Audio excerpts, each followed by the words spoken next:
Estructura atómica, ustedes ya lo trabajaron desde el punto de vista teórico con las profes, con Nancy, con Mónica. Con ellas han visto un montón de información, ¿sí? Que abarca esta unidad, un montón de conceptos distintos. Nosotros, para la parte práctica, vamos solamente a tomar aquellos conceptos que son los más importantes para nosotros o los más representativos en cuanto luego los que tenemos que aplicar sobre los ejercicios, ¿sí? Así que vamos a repasar de alguna manera lo que ustedes vieron en el teórico, pero haciendo hincapié nada más que sobre aquellos conceptos específicos que luego nos sirven para la resolución, ¿sí? Comenzamos con la hipótesis de Planck. Esto, como les decía, seguramente los vieron con las profes. La hipótesis de Planck hace referencia a la energía cuantizada, ¿sí? O la interpretación de cómo consideramos a la energía que se absorbe o se emite como un conjunto de cuantos de energías. Esos cuantos de energía son como pequeños paquetitos energéticos, ¿sí? Cuya energía nosotros la podemos calcular como H por nu, donde H es la constante de Planck, ¿sí? Y nu es la frecuencia de la radiación. ¿Estamos?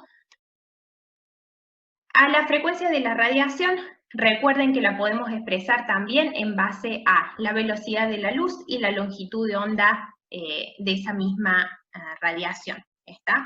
La velocidad de la luz es una constante, en realidad es velocidad de la radiación electromagnética en el vacío, es igual a 3,8, a 3 por 10 a la 8 metros por segundo. También pueden llegar a ver 2,99 por 10 a la 8 metros por segundo, es aproximadamente lo mismo, ¿sí?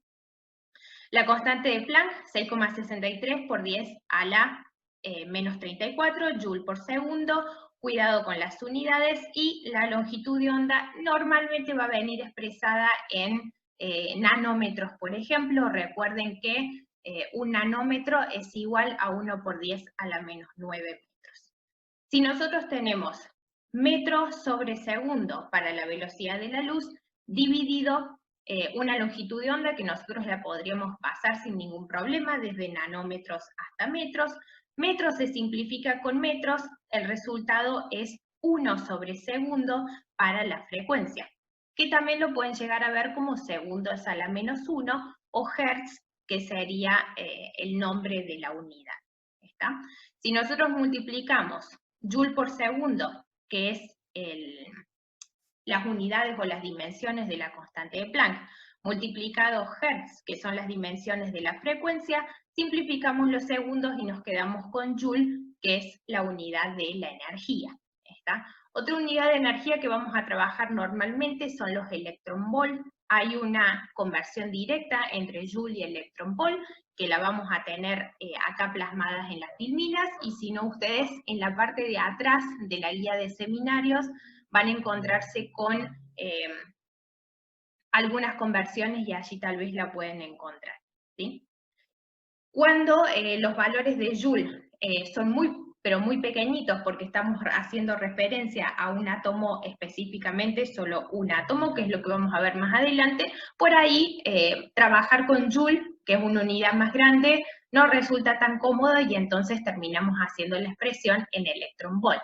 Es por eso que ustedes normalmente a las energías de ionización, por ejemplo, de los distintos átomos, si buscan los valores o mismo se fijan en los valores de la tabla periódica Z, van a ver que para los distintos átomos la energía está expresada en electronvolt, ¿sí?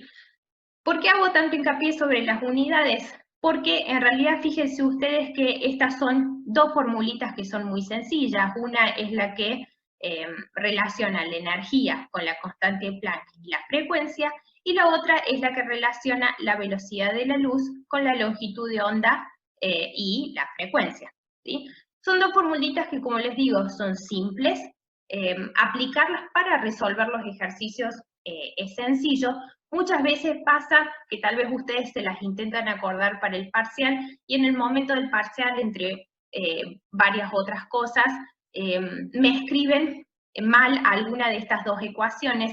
Tengan presente, o tal vez recuerden un poco, cuáles son las dimensiones o las unidades correspondientes a cada variable, y eso les puede servir como para deducir justamente la ecuación en caso de que, bueno, en ese momento en particular, por alguna razón no lo recuerdo, ¿sí?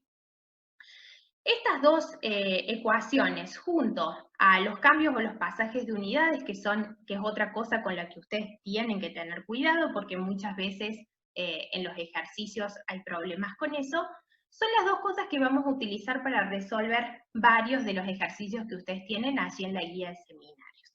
¿Vamos? Vamos a ver algunos ejemplos. Estos ejercicios en particular son ejercicios sencillos, yo siempre les digo lo mismo, son ejercicios que tenganlo presente porque es común que aparezcan en los parciales, y si ustedes saben cómo resolverlos, tienen un par de puntos ganados. Son realmente ejercicios que son muy simples. Muchas veces pasa que ustedes se concentran por ahí en los temas más complicados que entran al primer parcial, y esto y tabla periódica lo dejan un poquito de lado, y resulta que son dos temas que les pueden servir justamente para acumular puntaje dentro del examen.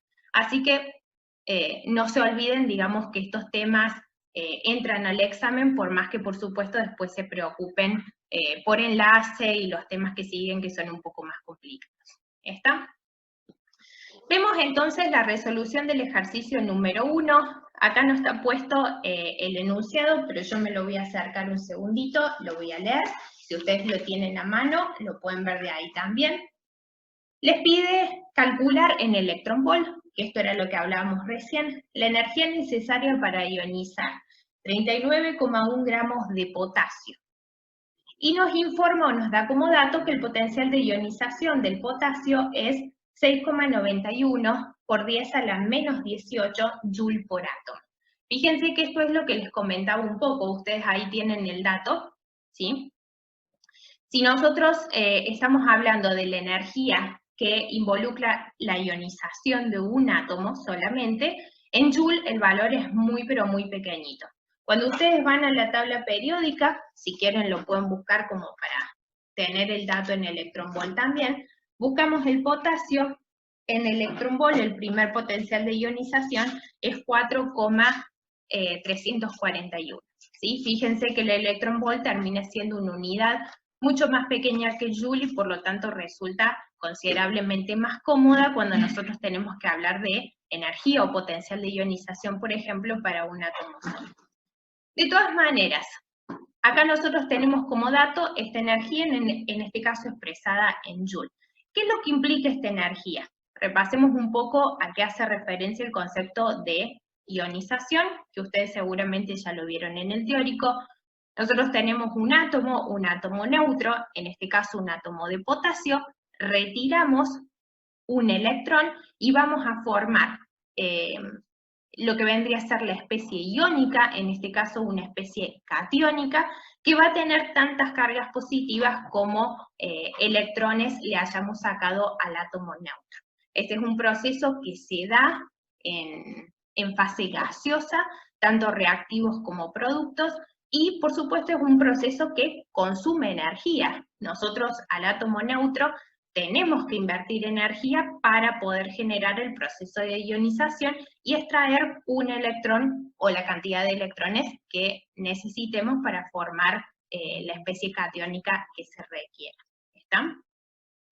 En este caso, la energía que el proceso consume es justamente la que está dada como dato, ya sea en joule o en electronvolt.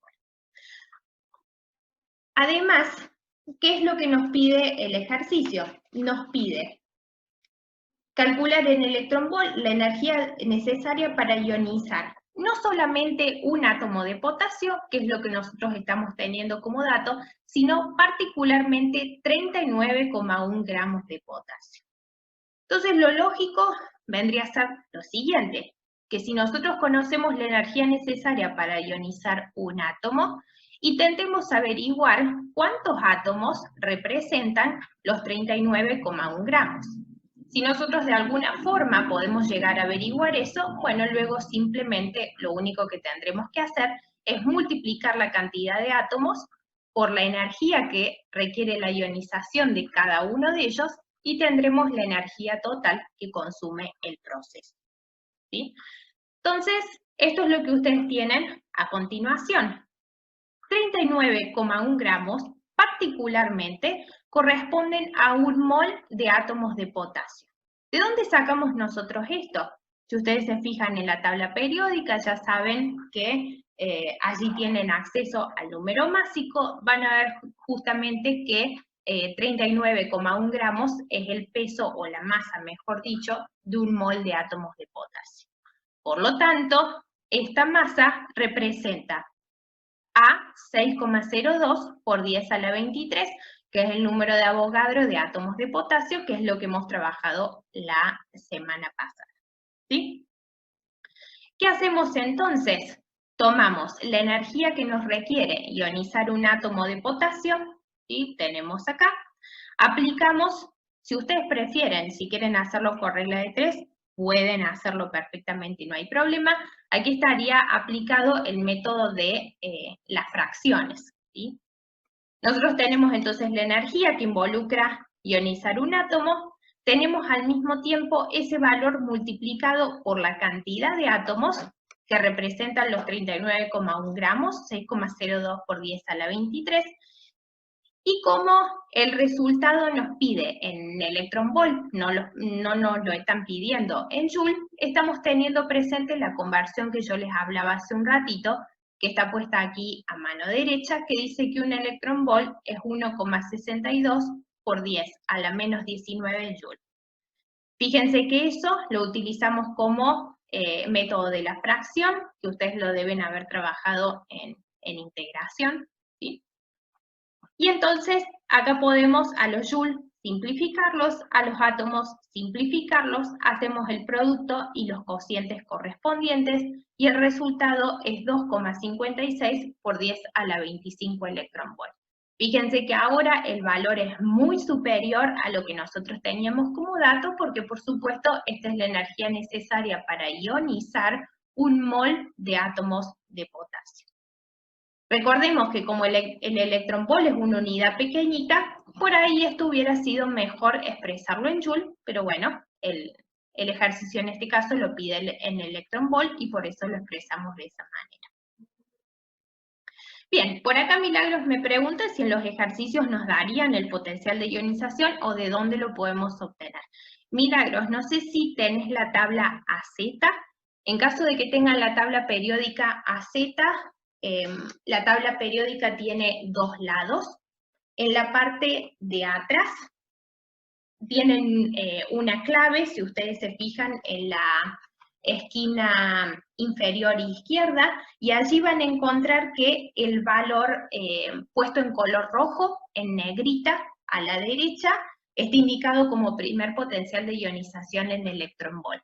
Entonces, cualquier elemento que vos vayas de la tabla periódica, si buscas ese valor en particular en negrita, en color rojo, tienen el primer potencial de ionización, ¿sí? Por acá Camila, bueno, ella por ejemplo no tiene la tabla Z, habría que ver si en la otra tabla periódica que ustedes tienen, está la posibilidad de el primer potencial de ionización. Hay algunas tablas que los datos básicos, como hemos venido trabajando hasta ahora, lo tienen y no difieren mucho una de la otra, que es lo que habíamos estado hablando la semana pasada, pero ya cuando empezamos a hablar de primeros potenciales de ionización o electronegatividades, hay algunas tablas que son más completas que otras.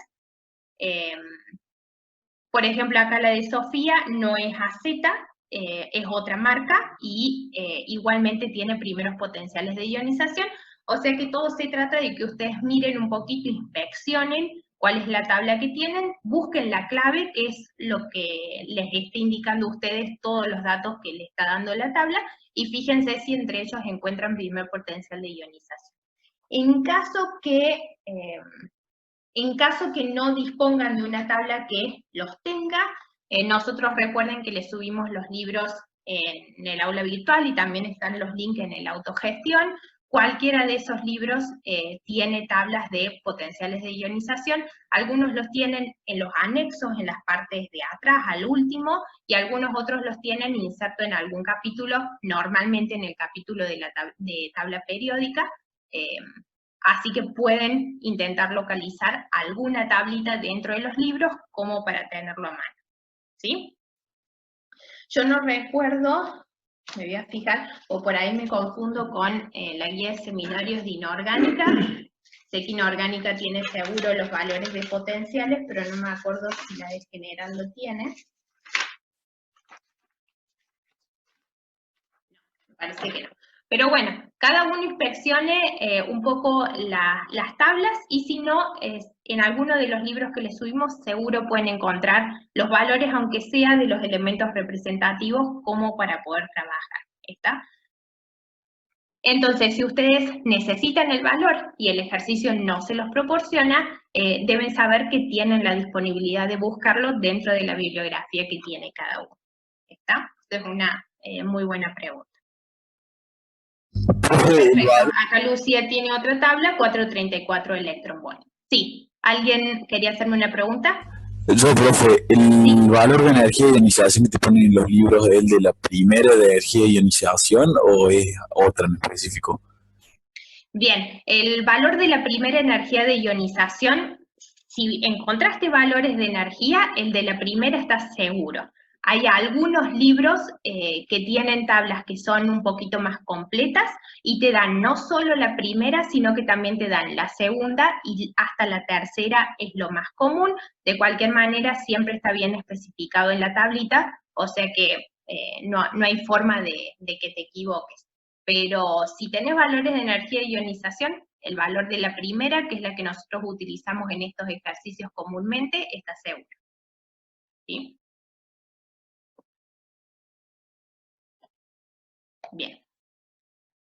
Fíjense, entonces este es el primer ejercicio del apunte, y como les decía, nada raro, lo único que tenemos que saber, tener presente estas dos formulitas que hemos visto, saber bien qué es lo que significa cada variable, cuáles son las dimensiones, tener un poco de cuidado con los pasajes de unidades y no deberían tener demasiados problemas, ¿sí? Vamos a ver de cualquier manera algunos ejemplos más, ¿sí? Vamos con el ejercicio número 2.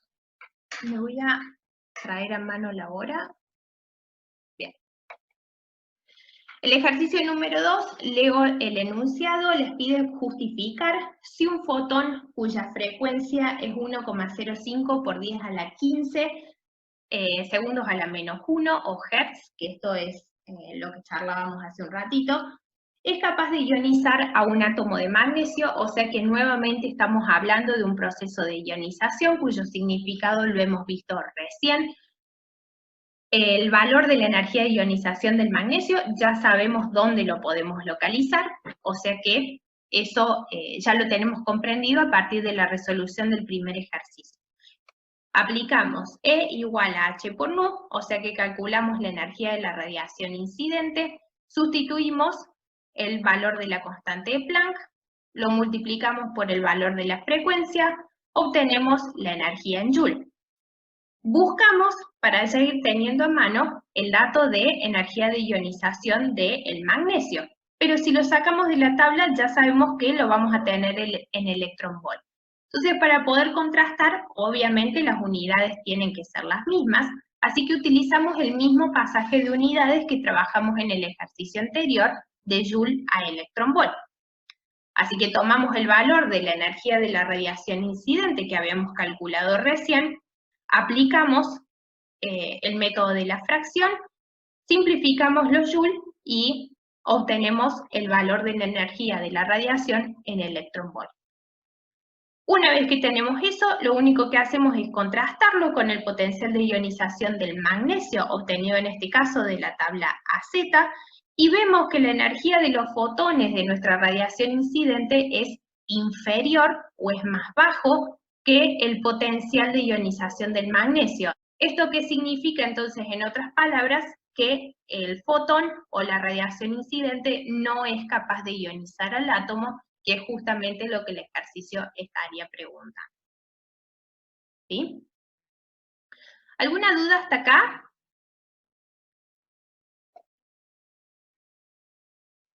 Fíjense que es aplicación, como hablábamos, de estas 2 o 3 formulitas que ustedes vieron en el teórico, ¿sí? Interpretación un poquito de la situación.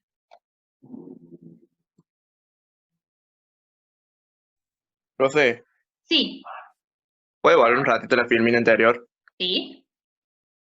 Ahí el 6,62 por 10 a la menos 34 joule por segundo. ¿Cómo lo calculo eso, perdón? Eso no está calculado, esto es el valor de la constante de Planck. Si ustedes tienen la tabla AZ, en la parte frontal de la tabla, en la sección central, tienen un montón de valores de constantes y entre ellos van a encontrar el valor de la constante de Planck. Y a ver en la guía de seminarios,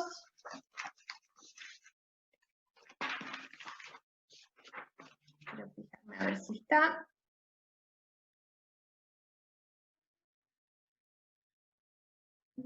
O sea que ese sería el valor de la constante de Planck del átomo de magnesio. No, no está asociada a un elemento en particular. La constante de Planck es universal. ¿Sí? Ah, bien, bien. Es siempre el valor que va a tener cuando vos tengas que utilizar H. No es dependiente de ningún elemento. ¿Sí? Quería fijarme si la tenían al valor en la guía de seminarios. No lo tienen. Para aquella persona que no tenga la tabla Z, nosotros normalmente en los ejercicios, si es una constante universal como esta, le solemos dar el valor de la constante o el parcial nos lo pueden preguntar y entonces nosotros se lo informamos. Los valores de la constante, a veces luego de hacer tantos ejercicios ustedes ya se lo acuerdan, pero en caso de que no se lo acuerden y nosotros no se lo hayamos dado como dato, nos lo pueden preguntar y se los vamos a informar, ¿sí? Eso, el valor de la constante no tienen por qué aprendérselo de memoria, ¿tá? Así que no se preocupen.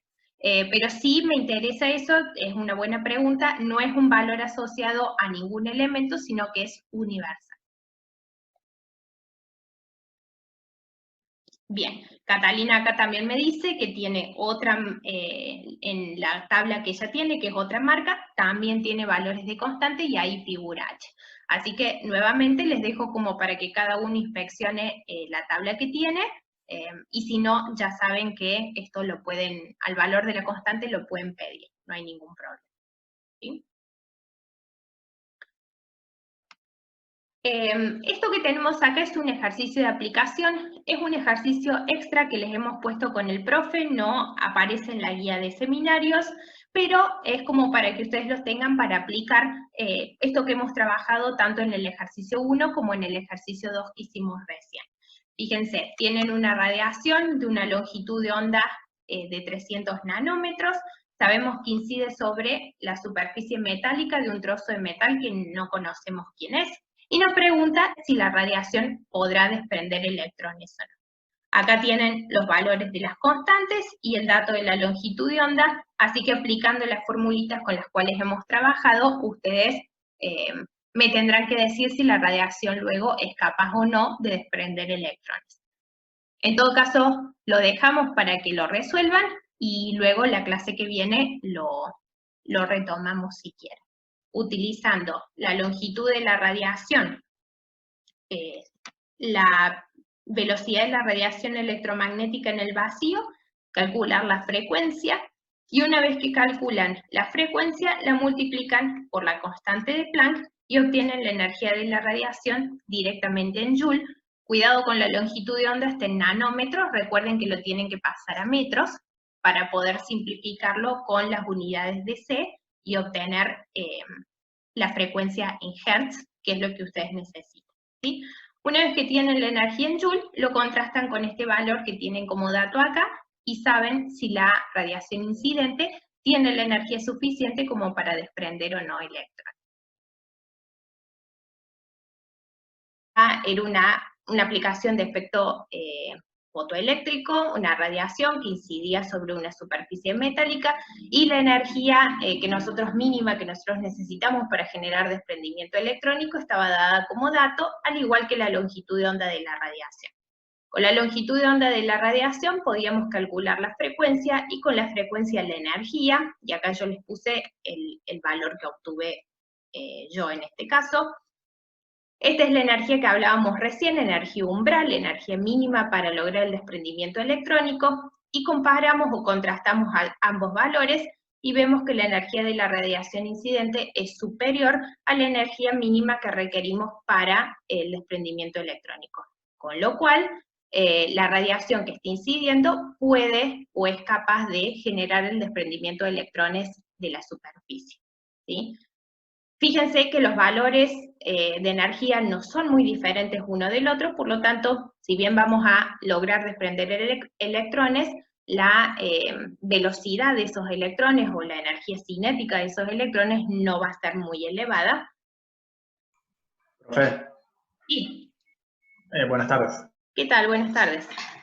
Lo que le quería, o sea, lo que acaba de decir usted, digamos, Sí. la velocidad que toma el electrón una vez que esa energía lo desprende, digamos, ¿va a ser mayor o menor?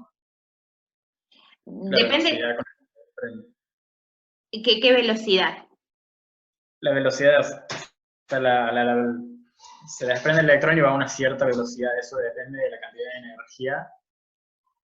Claro, depende de, ahí voy a volver a una de las filminas anteriores. Acá, la que tenemos acá es la energía de la radiación incidente.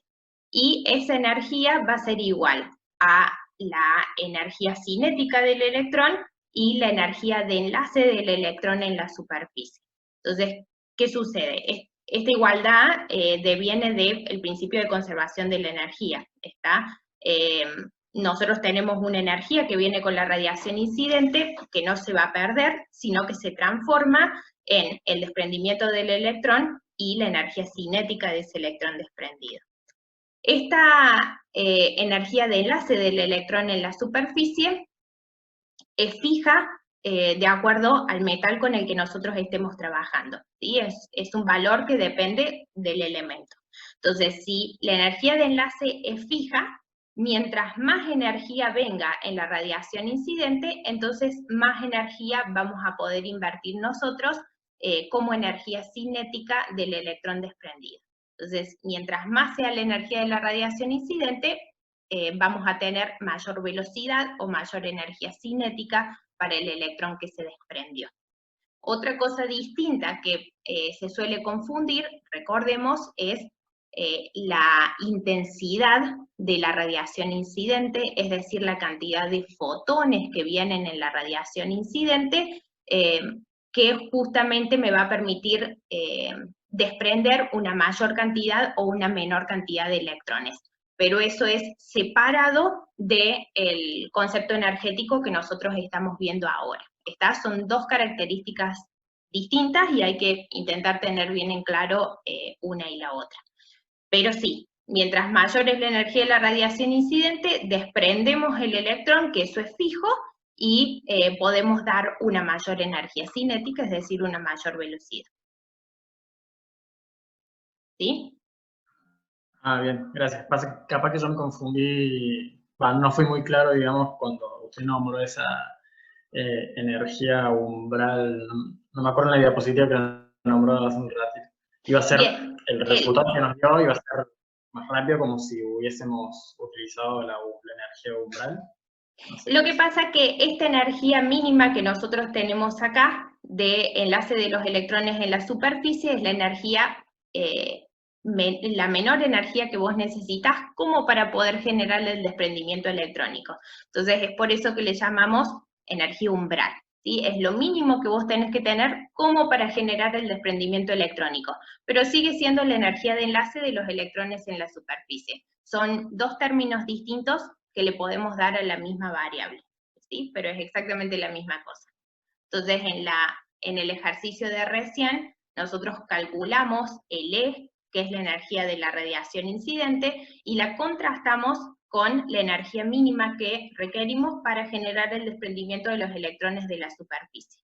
Como la energía de la radiación incidente es mayor, entonces nosotros podemos decir que generamos desprendimiento de los electrones con un cierto valor de energía cinética que no va a ser muy grande, porque como los valores de energía son similares, si volvemos a la ecuación de recién, al ser estos dos valores muy parecidos, la diferencia de los dos que me va a dar lo que se va a invertir en energía cinética va a ser muy pequeñito.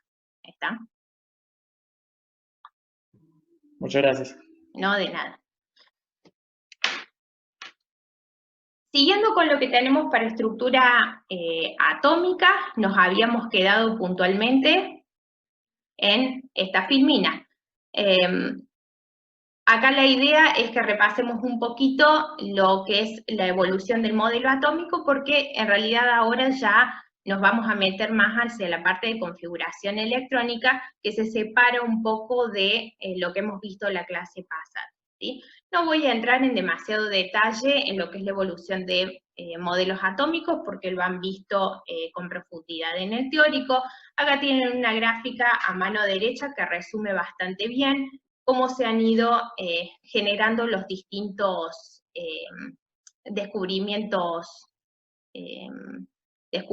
químicos y descubrimientos físicos que dieron origen a la evolución de los modelos, y llegamos, o todos convergen en realidad, a lo que vendría a ser las distintas características que forman parte del modelo atómico que tenemos actualmente. Dentro de esas características, ¿qué es lo que podemos encontrar? Acá tenemos un resumen a mano izquierda, que van a ser los conceptos en definitiva con los cuales nosotros vamos a trabajar. Tenemos número atómico, que ustedes ya saben que hace referencia a la cantidad de protones en el núcleo, ¿sí? Específicamente. El número atómico también puede indicar la cantidad de electrones en el átomo, pero si el átomo es neutro, ¿está? La definición de número atómico como tal hace referencia específicamente a la cantidad de protones en el núcleo y da origen a lo que es la identidad del elemento. No hay dos elementos que tengan números atómicos que son iguales. Dependiendo del número atómico, nos referiremos entonces a un elemento completamente distinto de la tabla periódica.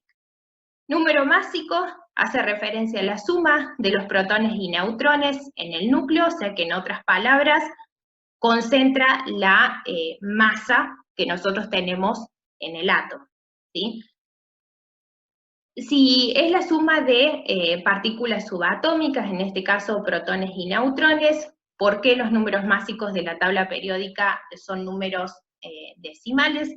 Esto seguramente ya se los mencionaron en el teórico también, pero recuerden que es un promedio de las masas de los isótopos más abundantes que tenemos para cada elemento de la tabla.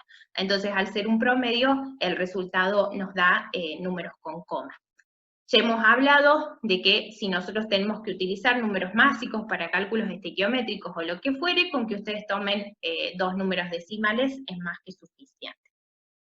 Introducimos para el modelo atómico actual también el concepto de los orbitales. Ahora ya no hacemos referencia a órbitas definidas en las cuales los electrones se mueven alrededor del núcleo, como por ahí hacía referencia el átomo de Bohr, ¿sí?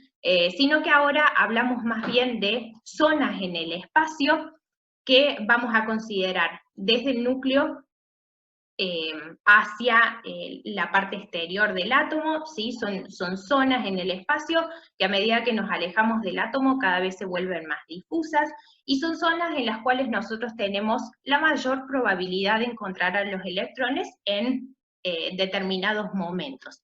Pero ya no hablamos de órbitas específicas. Esa característica del átomo se cayó cuando se introdujo el principio de incertidumbre. Hablamos sí de niveles de energía, eso seguimos haciendo referencia. Mientras más lejos nos movemos del núcleo, el nivel energético es superior. Eso quiere decir que nosotros tenemos electrones con una mayor energía, que recuerden que para nosotros muchas veces en química una energía superior implica mayor inestabilidad, ¿sí? Son electrones que al tener mayor energía están menos enlazados al núcleo y por lo tanto son más inestables. Eso hace ¿qué cosa? Que cuando nosotros tengamos que formar cationes, por ejemplo, los electrones que vayamos a sacar o vayamos a perder justamente sean los electrones del mayor nivel energético, porque son los menos enlazados al núcleo, como hablábamos recién, ¿está? Entonces el proceso de retirarlos, esa energía de ionización o potencial de ionización involucrada, va a ser la menor posible porque ya los electrones eran inestables para empezar, ¿sí? Hablamos de configuración electrónica, cómo se distribuyen los electrones en el átomo, en los distintos niveles, en los distintos subniveles energéticos. Configuración electrónica lo vamos a introducir ahora en estructura atómica, pero lo vamos a utilizar muchísimo en tabla periódica, que es lo que vamos a ver luego a continuación dentro de la misma unidad. Para poder elaborar las configuraciones electrónicas, ustedes saben que utilizamos regla de las diagonales, que la regla de las diagonales no es otra cosa que una ayuda como para que nosotros sepamos cómo llenar los niveles y los subniveles desde menor a mayor energía. ¿Por qué seguimos el llenado de menor a mayor energía, es decir, el llenado según principio de Afau?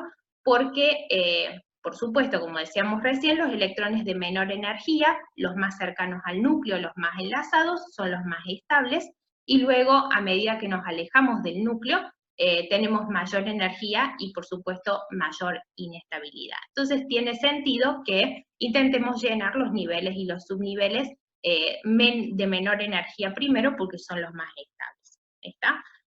Junto con la regla de Afau también tenemos que tener en cuenta otras cuestiones, como por ejemplo la regla de Hahn, que si tenemos varios orbitales dentro de un mismo subnivel, como por ejemplo los P o los D, donde los orbitales son degenerados, o sea, la energía es igual, siempre vamos a intentar de acomodar los electrones o la mayor cantidad de electrones posibles con espines paralelos, porque eso hace justamente una configuración electrónica más estable. ¿Por qué? Por el simple hecho de que los electrones, ustedes recuerden que son partículas cargadas negativamente. Si queremos aparear uno con el otro para ubicarlos en un mismo orbital, vamos a tener una cierta repulsión entre ellos, que inestabiliza un poco la configuración electrónica y, por supuesto, la especie. Entonces, si los podemos acomodar separaditos uno del otro con espines paralelos, siempre eso va a resultar, o no voy a decir siempre porque podemos encontrar excepciones, en la mayor cantidad de los casos va a resultar en una configuración de menor energía y por lo tanto más estable. Y también hacemos referencia a principio de exclusión de Pauli, que especifica que nosotros no podemos tener dentro de un átomo dos electrones con los 4 números cuánticos iguales. Eso deriva en que por orbital nosotros podemos ubicar 2 y solamente 2 electrones apareados uno con el otro. ¿A qué hace referencia cada uno de los números cuánticos? Ya cuando vayamos a un ejercicio en particular vamos a repasar un poquito esa parte. Pero todos estos conceptos son los que de alguna manera vamos a ir trabajando y aplicando en la resolución de los ejercicios que ustedes tienen dentro de lo que es estructura atómica, ¿sí? Por ejemplo, vamos a la resolución del ejercicio número 5. Este ejercicio nos pide explicar para el elemento de número atómico 71 y número másico 175, en este caso está redondeado, los siguientes apartados. Ustedes pueden ir a la tabla periódica, buscan número atómico 71, por supuesto la búsqueda la realizan por número atómico, que es el que nos da la identidad del elemento, y se van a encontrar con el lutecio, que es el último de los elementos de la primera serie de transición interna. Si lo localizan, ustedes al lutecio, van a ver que la configuración electrónica es bastante larga, por supuesto ahí en la tabla periódica, normalmente la configuración electrónica no la tienen escrita de esta manera porque sería, tendríamos una tabla periódica de 2 metros, ¿qué es lo que se suele hacer? Buscamos el gas noble inmediatamente anterior, y toda la primera parte de la configuración electrónica se resume, ¿sí?, utilizando justamente el gas noble anterior, se pone entre corchetes y se coloca el símbolo del gas noble. Eso se denomina kernel, ¿sí?, con K. Y está indicando básicamente que nosotros tenemos toda la configuración de ese gas noble primero, y luego aparece nada más que la configuración electrónica de valencia al lado del kernel, ¿sí? De esa manera logramos resumir la configuración. Eso es interesante sobre todo para este tipo de elementos, que ya el número atómico es grande, o sea que estamos teniendo muchos electrones que distribuir en distintos niveles y subniveles. ¿Está? La configuración electrónica para este elemento, como para cualquier otro, ustedes no tienen que acordársela de memoria, ni siquiera tienen que aplicar la regla de las diagonales cada vez, porque la configuración electrónica la tienen disponible en la tabla periódica.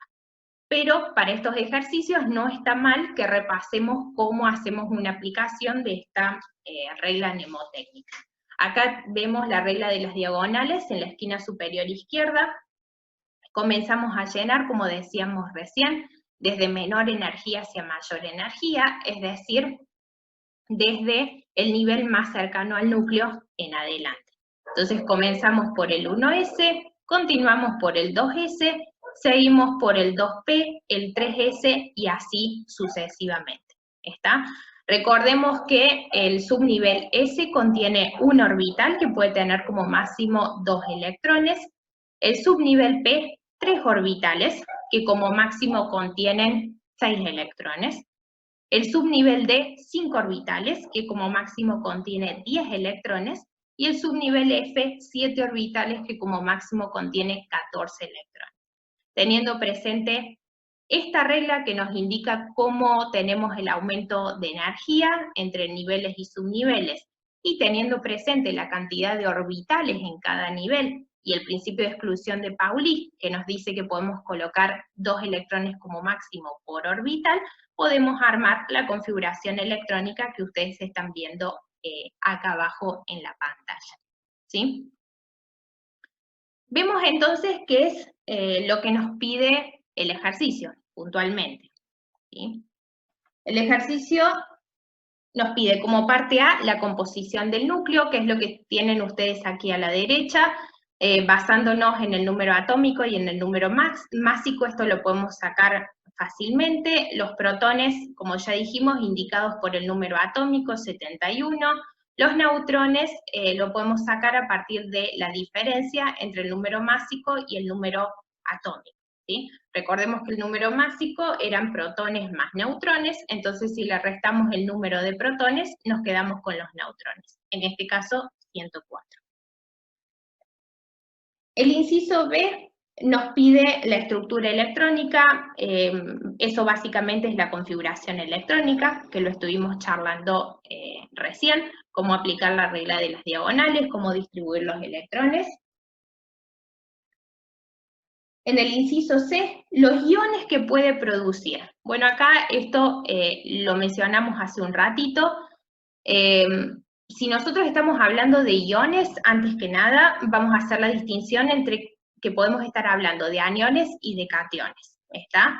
En este caso, ¿cómo nos damos cuenta? Bueno, tanto los lantánidos como los actínidos son elementos de transición interna. Recuerden que todo lo que es grupo 1, grupo 2 y zona de transición, en general los elementos tienen comportamiento metálico, es decir que son elementos que tienen afinidades electrónicas que son bajas y potenciales de ionización que son bajos también, o sea que la tendencia en realidad es a perder electrones, no a tomarlos. ¿Estamos? Entonces, si nosotros estamos hablando del lutecio y hablamos de una tendencia a perder electrones, dentro de lo que son los iones, particularmente vamos a estar haciendo referencia a lo que es cationes, es decir, pérdida de electrones para generar una especie con carga neta positiva. Habiendo dicho esto, que nosotros tenemos que sacar electrones, recién yo les mencionaba que no vamos a sacar dentro de todos estos electrones que tenemos disponible cualquiera, sino que vamos a sacar, por supuesto, aquellos electrones de manera tal que el proceso de ionización me consuma la menor energía posible. Entonces los electrones que vamos a intentar sacar van a ser aquellos que se encuentran más alejados del núcleo, aquellos que están menos enlazados al núcleo, ¿sí? Esos que están menos enlazados al núcleo son los más inestables y son los más fáciles de retirar. ¿Cómo los ubicamos? Bueno, los ubicamos porque van a ser aquellos posicionados en los niveles energéticos que tengan el número cuántico principal o el número de nivel electrónico principal más grande de todos. Si nosotros vemos acá el lutecio, tenemos niveles 1, 2, tenemos 3, tenemos 4, tenemos 5 y tenemos incluso hasta 6. Los electrones más externos de todos, los más alejados del núcleo, son los que están naturalmente posicionados en el nivel número 6. ¿tá? Entonces, esos son los electrones que nosotros vamos a perder primero para poder formar el catión correspondiente. Eso es, y noten, indistinto de cómo tenemos escrita la configuración electrónica nosotros acá. Siempre el nivel electrónico de número mayor es el que me va a indicar el nivel electrónico más externo de todos, ¿sí? Entonces, en este caso, fíjense, nosotros tenemos en el nivel 6, en este caso un subnivel S, 2 electrones. ¿Estamos? Estos 2 electrones nosotros los perdemos y podemos generar el catión lutecio 2+. ¿Sí? ¿Por qué 2 cargas positivas? Porque hemos perdido 2 cargas negativas, es decir, hemos retirado 2 electrones. Ahora la pregunta es, ¿vamos a parar ahí? ¿Sí? ¿Se va a formar lutecio 2+? Y la respuesta es no. Si ustedes se fijan en la tabla periódica, cuáles son los estados de oxidación más comunes del lutecio, se van a encontrar con un estado de oxidación +3. En realidad es el estado de oxidación, si se fijan, más común entre la serie de los lantánidos. Y la pregunta es, ¿por qué retiramos un electrón más? Además de estos 2 que son los más externos. Porque si se fijan, seguido al subnivel 6S, que es el más externo de todos, el que le sigue, acercándonos hacia el átomo, es el 5D. Y ese tiene un electrón posicionado solito. Si lo retiramos también, fíjense que nos queda una configuración electrónica donde las capas más externas, 4F y 5P, quedan completas, ¿sí? Eso le otorga a la especie una estabilidad añadida. ¿Estamos? Entonces es por eso que no retiramos solamente 2, sino que retiramos en total 3, y el lutecio va a formar el catión lutecio 3+, que es lo que ustedes ven en la tabla periódica. Sí, acá en la filmina, entonces, como resumen, para que quede la grabación, tenemos de dónde extraemos los electrones, el paso intermedio para el lutecio más, y la especie final, que sería el lutecio 3+. ¿Sí? El inciso D nos pregunta los números cuánticos del electrón diferenciador del elemento, y el inciso E, los números cuánticos del electrón más externo. Antes de repasar los números cuánticos, vamos a identificar quién es el electrón más externo y quién es el electrón diferenciador. Tienen los dos marcados acá en la filmina anterior. El electrón más externo, su nombre propiamente lo dice, en este caso son 2, ¿sí? Los electrones más externos son los que se encuentran en el nivel energético más alejado del núcleo, que es el que tiene el número principal superior. En este caso, los electrones más externos son los localizados en el nivel 6, puntualmente en el subnivel 6S.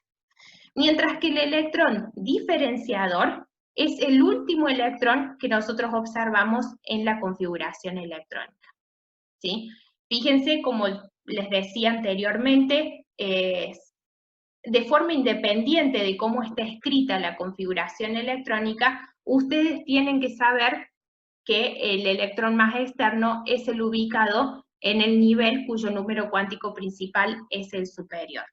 ¿Por qué acá está no, ese nivel no es el que figura al último de la configuración electrónica, bueno, hay toda una cuestión en el medio de cómo se distribuyen exactamente los electrones en los niveles y los subniveles, a lo cual no vamos a hacer referencia ahora, pero sí lo vamos a estudiar particularmente para los elementos de la primera serie de transición en química inorgánica, y entonces ahí sí entraremos más en detalle de por qué la configuración electrónica termina escribiéndose de esta manera y no el último electrón que escribimos es propiamente el electrón más externo. Haciendo esa distinción, el ejercicio nos pide que especifiquemos los números cuánticos de ambos electrones. Vamos a repasar antes que nada rápidamente cuáles eran los 4 números cuánticos. Acá lo tenemos escritos: el número cuántico principal, que representa el nivel de energía donde está ubicado el electrón, toma valores enteros que va entre el 1 y el 7.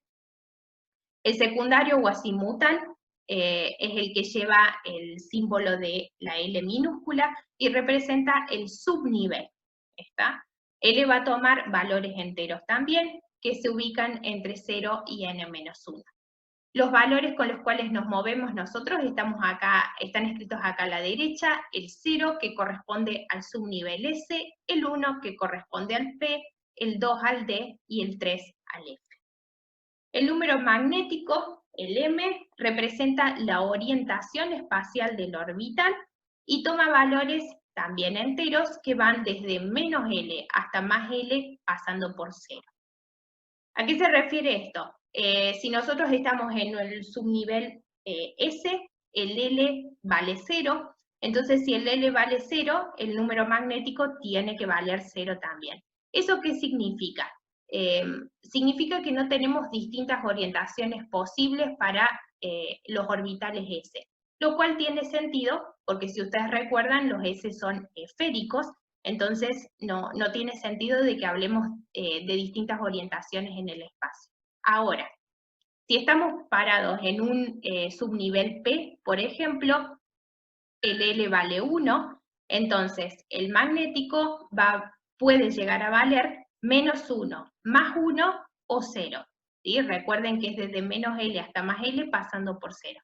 ¿Eso qué quiere decir? Que tenemos 3 orientaciones distintas en el espacio. Si recordamos un poco la forma de los orbitales P son binobulados y tenemos 3 distribuidos en el espacio con distintas orientaciones, X, Y y Z. Esas son las 3 orientaciones que justamente los 3 valores del número magnético están haciendo referencia. ¿Sí? A medida que cambiamos de subnivel, que pasamos a los subniveles, al subnivel D, al subnivel F, por supuesto tenemos una cantidad de orbitales más extensa y las formas de los orbitales se complican y por lo tanto las direcciones en el espacio tenemos más opciones para elegir. Pero bueno, dentro de lo que es química general nos vamos a mover más que todo con los S y los P, como que ustedes tengan presente cuál es la estructura del orbital, cuál es la forma. Con los D vamos a trabajar, pero no hace falta que ustedes sepan exactamente cuáles son las formas que tienen. Los D los vamos a trabajar en profundidad en química inorgánica, y los F, bueno, la verdad que no los vamos a trabajar tanto, ya corresponden a los elementos más pesados, así que bueno, lamentablemente no nos dan los tiempos como para prestarle mucha atención, ¿sí? Y por último, tenemos el número de spin, que asume valores de más un medio, menos un medio, y representa de alguna manera el sentido que tenemos del giro del electrón sobre su propio eje, es decir, horario o antihorario.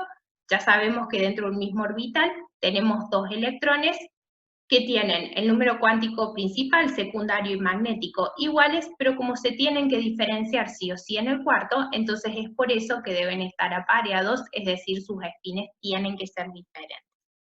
Los 3 primeros números se derivan a partir de la ecuación de Schrödinger, mientras que el último número, el número de spin, es experimental. ¿Sí?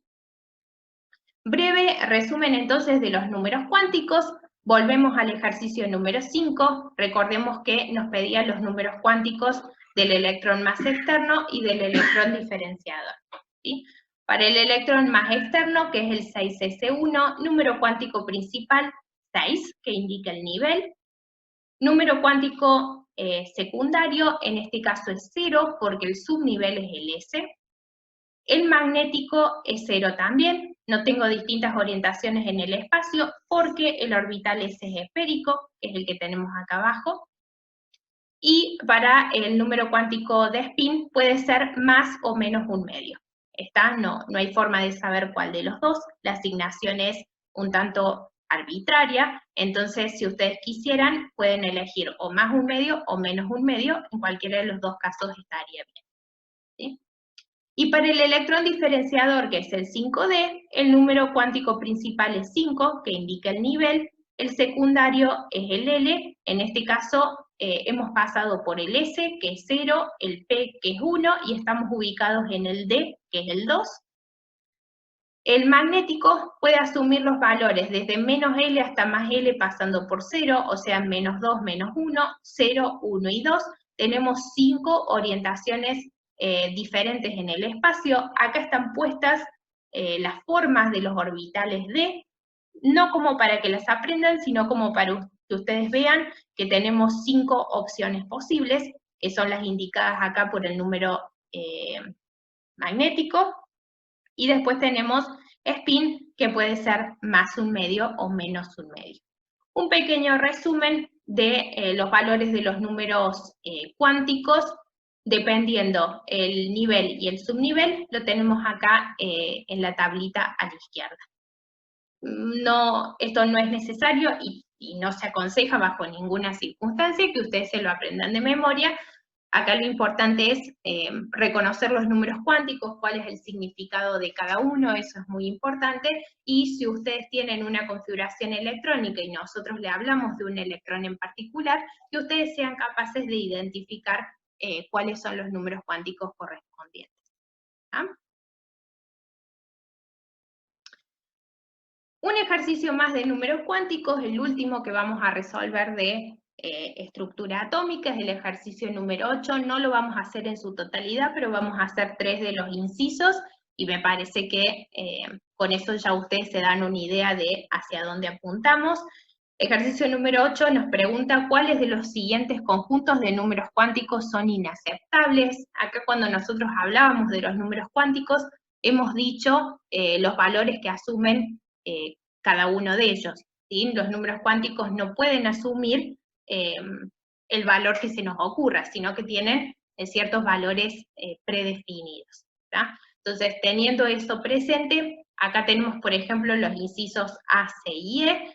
Si nosotros vemos el inciso A, el conjunto de números cuánticos que nos proponen es este: principal 1, secundario 0, magnético 0 y spin 1/2. ¿Está? Acá no vemos nada raro, vemos el número de spin, que puede ser más o menos 1/2, estaría correcto. N, L y M, los tres son números enteros, lo cual es correcto.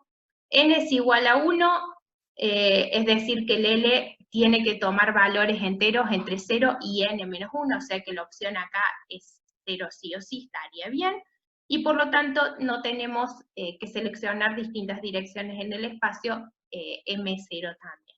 ¿Sí? O sea que esto estaría correcto. ¿Qué es lo que vemos extraño en el conjunto C?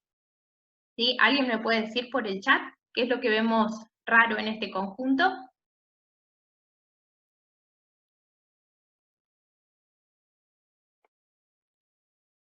Perfecto, el L. ¿sí? L decíamos recién que tiene que asumir valores entre 0 y n-1, o sea que en este caso los valores posibles de L serían 0 y 1, pero nunca 2.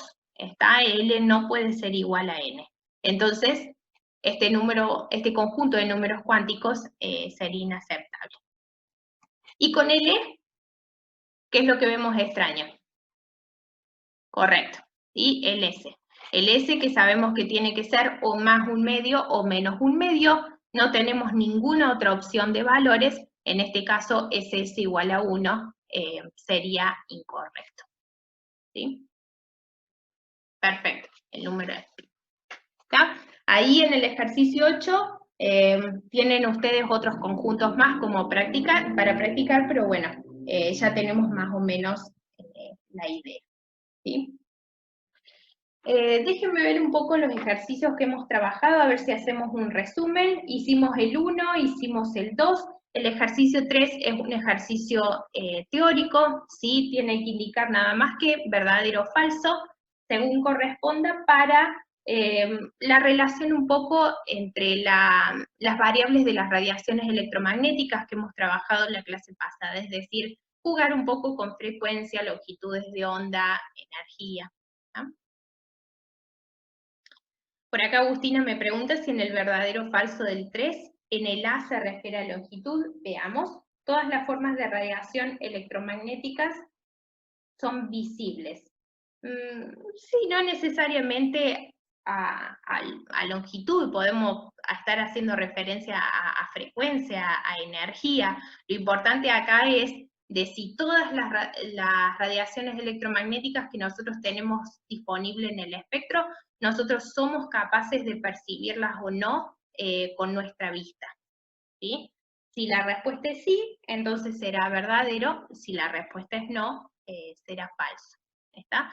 Pero, digamos, las distintas radiaciones electromagnéticas tienen asociadas diferentes longitudes, frecuencias y energías, ¿está? Me parece que es más apuntado hacia el hecho de si nosotros podemos percibirlas a todos con la vista o no. El ejercicio 4 es un ejercicio de, bueno, para que ustedes practiquen un poco localizar grupo y periodo en base a la configuración electrónica. Ahí nos dan el Z, ustedes deben escribir la configuración electrónica usando reglas de las diagonales y en base a los principios que estuvimos charlando. Y recuerden que los electrones, el número total de electrones de valencia nos estaría indicando el grupo al cual pertenece el elemento, mientras que el número cuántico principal más grande nos indica el periodo, ¿sí? El 5 lo hicimos, que es el del lutecio. 6 y 7 se resuelven igual que el ejercicio 1 y 2 que hemos estado trabajando, y el ejercicio 8 lo hemos conversado, así que ya con esto podríamos cerrar la parte de estructura. Vamos viendo entonces cuáles son los conceptos de los que vamos a charlar o de los que vamos a estar haciendo uso para trabajar con los ejercicios de tabla periódica. Hay dos cosas a las cuales vamos a estar haciendo referencia específicamente más que todo a una, y que es el concepto de carga nuclear efectiva, ¿sí? Tabla periódica, rápidamente, hacemos un repaso de lo que encontramos en la tabla. Ya hemos hablado antes de las distintas secciones, o sea que no voy a volver sobre eso. Tenemos periodos, tenemos grupos. Tabla periódica básicamente se trata de comprender nosotros cómo están, dónde podemos localizar los distintos elementos, por qué hablamos de que algunos elementos son metales, de que otros elementos son no metales, y cómo son las tendencias periódicas, es decir, las variaciones de algunas propiedades que son las que nosotros consideramos de mayor relevancia, entre ellas el radio, la electronegatividad, el potencial de ionización y la afinidad electrónica, ¿está? Más que todo, dentro de los ejercicios vamos a hacer referencia a radio y energía de ionización. Pero bueno, también tenemos que conocer, aunque sea desde el teórico, qué es lo que significa electronegatividad y afinidad electrónica y cómo varían o cuál es su tendencia en la tabla periódica. Electronegatividad es por una razón que no lo mencionamos mucho ahora, porque lo vamos a trabajar bastante cuando comencemos la semana que viene la unidad de enlace. ¿Está? La electronegatividad nos ayuda a distinguir de qué manera se van a combinar distintos elementos en la tabla periódica según su naturaleza. Entonces, en ese momento lo hablaremos un poco en mayor detenimiento. La afinidad electrónica es algo que vamos a trabajar en bastante detalle en química inorgánica, ¿sí? Entonces, por el momento, vamos a hablar con mayor profundidad de radio, y energía de ionización. ¿Qué es lo que vemos acá? Dos cosas importantes, las que ustedes tienen escrita en la parte superior y acá en el costado derecho, que son las dos variables en base a la cual nosotros vamos a intentar explicar la tendencia periódica de las distintas propiedades. Importante acá, depende de nosotros cómo vamos a generar la explicación según los elementos que estemos comparando, ¿sí?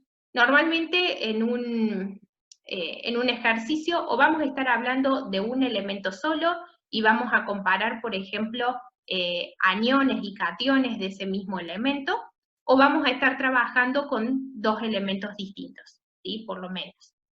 Lo que vamos a ver es si esos dos elementos diferentes que estamos comparando comparten periodo o comparten grupo, ¿sí? En función de eso va a ser la explicación que nosotros elaboremos para contrastar, sea lo que sea que nos pregunten. El radio, la energía de ionización, la electronegatividad, etc.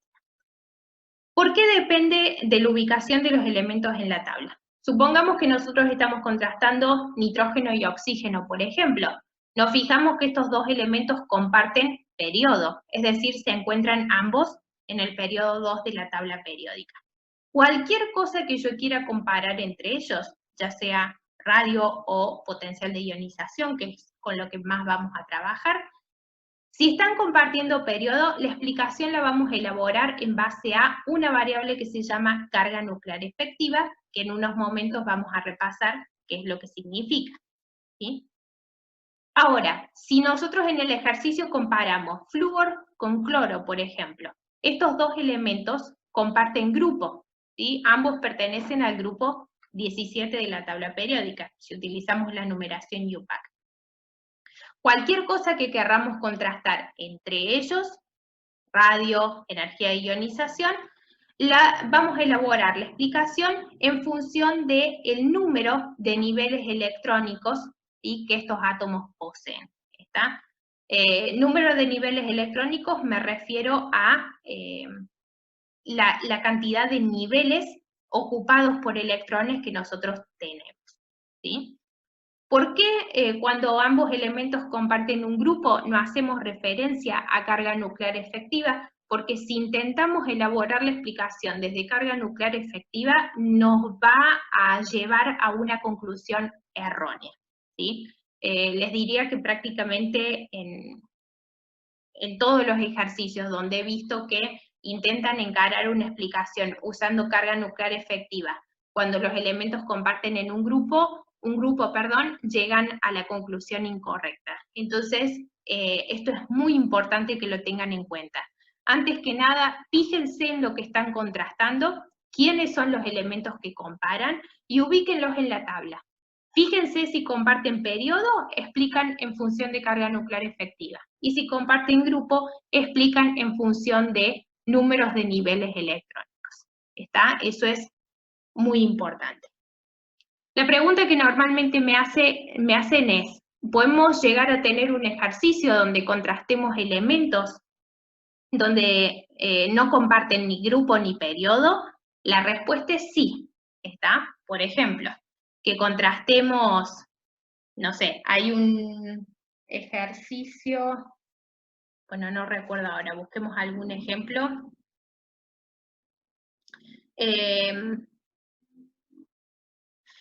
Por ejemplo, que contrastemos el catión aluminio 3+, ¿sí?, con el anión fluoruro, ¿sí? Supongamos que tenemos que contrastar esos dos iones, ¿está? ¿Qué pasa acá? Los elementos base, aluminio y flúor, no comparten ni grupo ni periodo. Entonces, bueno, en función de qué hacemos la explicación, carga nuclear efectiva o número de niveles electrónicos. Bueno, dependerá un poco de lo que nos están preguntando, pero sí lo que ustedes tienen que tener presente es que hay una característica particular que está reuniendo al anión fluoruro y al catión aluminio 3+. A pesar de que no comparten ni grupo ni periodo, ambas especies son lo que llamamos isoelectrónicas. es decir, tienen la misma cantidad de electrones. ¿Está? Si el aluminio pierde 3 electrones, la configuración electrónica que nos queda es la del gas noble inmediatamente anterior, que es el neón. Y si el flúor gana un electrón para formar el anión, la configuración electrónica que nos queda es la del gas noble inmediatamente posterior, que en este caso es el neón. Entonces, ambas especies son isoelectrónicas con el neón, tienen la misma cantidad de electrones. ¿Y eso en qué nos va a ayudar? Bueno, nos ayuda justamente en que a pesar de que no comparten ni grupo ni periodo, ya tenemos una variable que fija. Entonces eso nos ayuda a simplificar bastante qué es lo que nosotros tenemos que comparar para responder a lo que nos preguntan, ¿sí? Ya vamos a ver algún caso en particular, como para que ustedes vean, pero siempre busquen algo en común entre los elementos que están contrastando, ¿sí? Porque como cualquier comparación que nosotros querramos hacer, nunca podemos comparar dos situaciones o dos especies donde absolutamente todo varía. Siempre lo ideal es tener algo que permanezca constante y comparamos o contrastamos en función de eso, ¿sí? Eso es básicamente lo que hacemos en los ejercicios de tabla periódica, ¿sí? Veamos algunos ejemplos, pero primero recordemos qué es lo que significa carga nuclear efectiva. Lo vieron en el teórico, como siempre, o sea que no quiero perder demasiado tiempo en esto, pero sí me parece que vale hacer un repaso rápido por el concepto. Acá lo tienen ustedes en un cuadrito. Carga nuclear efectiva es la carga real que experimenta un electrón, que está siendo atraído por el núcleo, por un lado, y al mismo tiempo está siendo apantallado por otros electrones del mismo nivel, o de niveles inferiores, por supuesto, en un átomo polielectrónico, ¿está? Esto solamente puede darse en un átomo donde nosotros tenemos más de un electrón, ¿sí? Por ejemplo, acá tenemos una representación esquemática de lo que sería un átomo de sodio. Vemos la representación del núcleo y los distintos niveles con los electrones correspondientes, ¿sí? Por ejemplo, si nosotros pensamos en el nivel 1 y los electrones que están en ese nivel, obviamente son 2, estos electrones, si nosotros nos fijamos, no hay nadie que se interponga entre ellos y el núcleo. Por supuesto, el núcleo tiene carga positiva, los electrones tienen carga negativa, entonces, entre cargas de distintos signos, se va a producir una atracción. Como entre estos electrones y el núcleo no hay nadie que se interponga, estos electrones van a sufrir la atracción de la carga nuclear positiva en su totalidad, ¿sí? Al 100%. Ahora, si nosotros pensamos en los electrones que ocupan el segundo nivel, por ejemplo, este que tenemos acá indicado con la flechita roja, ¿sí? Estos electrones son atraídos con el núcleo, por el núcleo, perdón, eso sigue siendo de esa manera porque las cargas siguen siendo opuestas, pero ahora entre estos electrones y el núcleo se interponen los electrones que están ocupando, perdón, un segundito.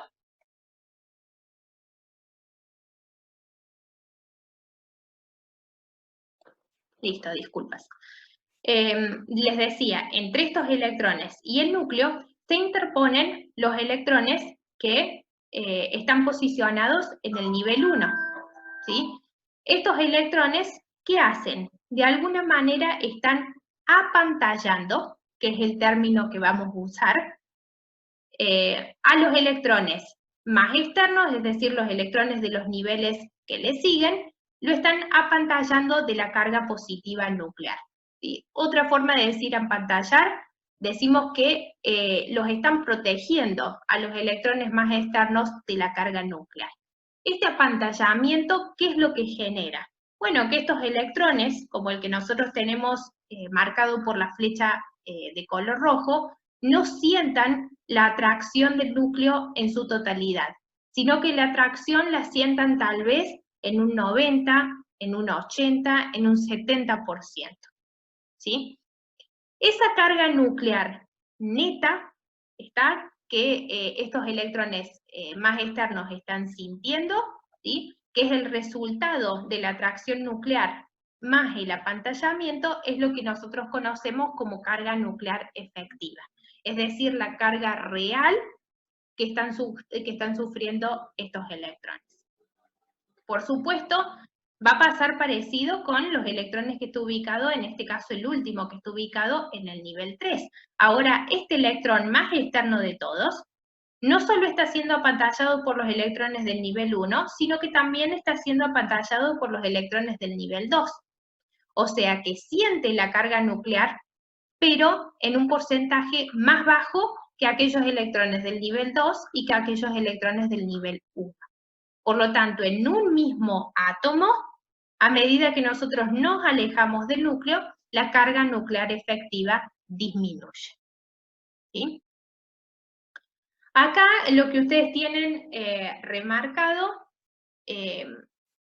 son cómo aportan los distintos electrones de alguna manera a este apantallamiento que estábamos hablando recién. Si nosotros nos paramos, por ejemplo, en los electrones ubicados en el nivel 2, en este marcado con la flechita roja, lo que vamos a ver es que los electrones que están un nivel más abajo, nivel 1, que están bien interpuestos entre el electrón considerado y el núcleo, esos electrones son los que generan el apantallamiento óptimo, el apantallamiento más efectivo. ¿Está? Los electrones que se encuentran compartiendo nivel, ¿sí?, con el electrón considerado, es decir, en este caso, los otros electrones pertenecientes al nivel 2, no pareciera, pero también aportan al apantallamiento, ¿sí?, del electrón, en este caso, remarcado con la flecha roja. ¿Está? ¿Por qué? Porque los electrones pertenecientes al mismo nivel, como son todas cargas negativas, generan una cierta repulsión que termina aportando al apantallamiento. Ahora, ese apantallamiento que generan esos electrones que comparten nivel, por supuesto es un apantallamiento muy inferior al apantallamiento que generan los electrones más internos. Y es un apantallamiento muy poco efectivo, pero bueno, en definitiva terminan aportando a esta protección. ¿Sí? Y los electrones más externos, en este caso el electrón ubicado en la posición 3, fíjense que no tiene nada que ver, ¿sí?, con el electrón que nosotros estamos señalando con la flechita roja, o sea, no hay manera que genere ningún tipo de apantallamiento del núcleo a este electrón que nosotros estamos señalando. Es por eso que decimos que los electrones ubicados en niveles más externos o superiores al nivel considerado, directamente no apantallan nada. ¿Sí? Eso lo tenemos que tener presente. La carga nuclear efectiva se la suele simbolizar con Z sub EF de carga nuclear efectiva, y es igual a la carga nuclear, es decir, el número atómico, la cantidad de protones en el núcleo, Z, menos el apantallamiento que podemos llegar a estar viendo, o generado, mejor dicho, por los electrones que se interponen entre el electrón considerado y el núcleo. ¿Sí? Ahora, en química general, la carga nuclear efectiva la vamos a analizar nada más que de forma cualitativa, o sea que para ver cómo resolver los ejercicios, vamos a ver qué pasa con Z, vamos a ver qué pasa con sigma, y vamos a hacer un análisis cualitativo de qué es lo que sucede con carga nuclear efectiva, es decir, si es mayor, si es menor, si sube, si baja, qué es lo que sucede. En química inorgánica sí vamos a calcular numéricamente sigma, que vendría a ser el apantallamiento, y entonces vamos a realizar un cálculo numérico de carga efectiva, pero por el momento no, ¿sí? Solamente cualitativo. Vamos entonces con los ejercicios. El primer ejercicio de tabla periódica nos dice que el primer y el segundo potencial de ionización para el átomo de litio son 520 y 7300 valores, ambos en kilojoule por mol. Y nos pregunta, por un lado, a qué se debe esta diferencia que nosotros vemos en ambos valores, y qué elemento presenta la misma configuración electrónica que la primera especie iónica, algo que es muy simple. ¿Sí? Lo más importante es, en este caso, la primera respuesta. Antes que nada, hacemos una interpretación rápida de estos dos valores. interpretación de proceso de ionización, que ya lo estuvimos charlando incluso más en detalle al principio de la clase. Recordemos entonces que el potencial de ionización es la energía involucrada en el proceso de nosotros tener el átomo en estado neutro, gaseoso, y obtener una especie catiónica también en estado gaseosa con desprendimiento electrónico. ¿Está? En este caso, si retiramos un electrón, formamos una especie monopositiva y la energía de ionización involucrada es la energía de ionización 1. ¿Sí? Aplicado ya al ejercicio que nosotros tenemos acá, en este caso el litio, primer potencial de ionización, energía involucrada en este proceso que vemos acá, y segundo potencial de ionización, a partir de la especie monopositiva, retiramos incluso un electrón más y generamos una especie dipositiva. ¿Sí? Energía involucrada en este proceso es el potencial de ionización número 2. Los valores son los que tenemos como datos. Para el primer proceso, 520 kJ por mol, para el segundo proceso, 7300. Obviamente, ambos valores positivos porque estos dos procesos involucran ambos consumo energético. No es que un átomo, no importa que sea un metal que tiene tendencia a formar cationes, no va a soltar los electrones porque sí.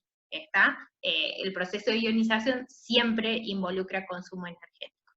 La pregunta del ejercicio en particular es que nosotros propongamos una explicación de por qué los valores son tan distintos, o sea, por qué el primer potencial de ionización involucra una energía que es alta, pero la verdad que no tanto, ¿sí? 520. Pero de ahí, ya cuando queremos sacar otro electrón más, saltamos de 520 a 7300, que es una diferencia considerable. ¿Sí? La pregunta es ¿por qué? La respuesta a esto la podemos dar en base a lo que es configuración electrónica, y acá, como estamos hablando del mismo átomo y dos cationes diferentes, nos vamos a ir por el lado de carga nuclear efectiva. ¿Sí? ¿Qué es lo que nosotros podemos ver? La configuración electrónica del litio, que la sacamos de la tabla periódica, 1s2, 2s1, que ya lo hemos visto antes. Sabemos que si nosotros queremos formar el catión, vamos a retirar el electrón más externo, en este caso el 2s1. ¿Sí? Se pierde el electrón 2s y nos quedamos con la especie monopositiva que tiene la configuración electrónica 1s2. Si retiramos un electrón más, que sería uno de los electrones 1s, nos quedamos con el catión dipositivo que tiene una configuración 1s1. ¿Sí? Analicemos qué es lo que está sucediendo. En el caso de que nosotros pasamos de litio a litio más, el electrón que estamos retirando es el 2s1. Este electrón, ¿sí? Lo voy a señalar por acá. Este electrón, si nosotros pensamos en cuál es la carga nuclear efectiva que está sufriendo, es una carga nuclear efectiva que por supuesto viene dada por el Z del litio, que se va a mantener constante en ambas situaciones, porque si cambiáramos de Z, cambiaríamos de elemento, ¿sí? Cosa que no sucede, estamos hablando siempre de litio. Entonces el Z siempre permanece constante.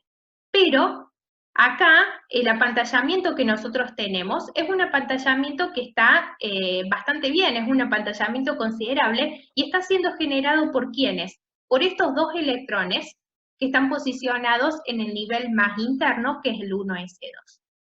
¿Sí? Cuando nosotros retiramos el electrón 2s y nos quedamos de repente solo con los electrones 1s2, ¿qué va a pasar? Estos dos electrones 1s2 ya sufren una carga nuclear efectiva superior a la carga nuclear efectiva que sufría el 2s1. ¿Por qué? Porque el Z no se modificó, ¿sí? Pero ¿qué pasó? El apantallamiento bajó prácticamente hasta cero, ¿sí? Recordemos, acá el 2s1 estaba protegido por los dos electrones 1s2. Ahora, los dos electrones 1s2, fíjense, están directamente al lado del núcleo. Prácticamente están sufriendo la carga nuclear completa. ¿Por qué no digo la carga nuclear al 100%? Porque recuerden que dos electrones que comparten nivel, mejor dicho, subnivel, se apantallan un poquito uno con el otro, ¿sí? Por eso no decimos que la carga nuclear efectiva es del 100%, pero sí que es una carga nuclear efectiva mucho mayor que la que sufría el 2S1. ¿Está? Entonces, si nosotros tenemos, miren acá la fórmula, una carga nuclear efectiva superior, volvemos a repetir, el Z se mantuvo constante, pero el apantallamiento disminuyó, entonces Z aumenta. ¿Qué pasa? Es lógico, ¿sí?, que los dos electrones, 1s2, como su carga nuclear efectiva es mayor, están más enlazados al núcleo, ¿sí? Están más agarrados por el núcleo, por decirlo de alguna manera.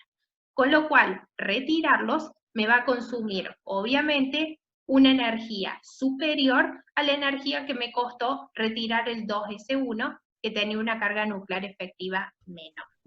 Profe, tengo una pregunta. Sí. Yo también podría decir de que la segunda energía de ionización es mayor ya que los electrones están apareados. ¿O nada que ver tampoco?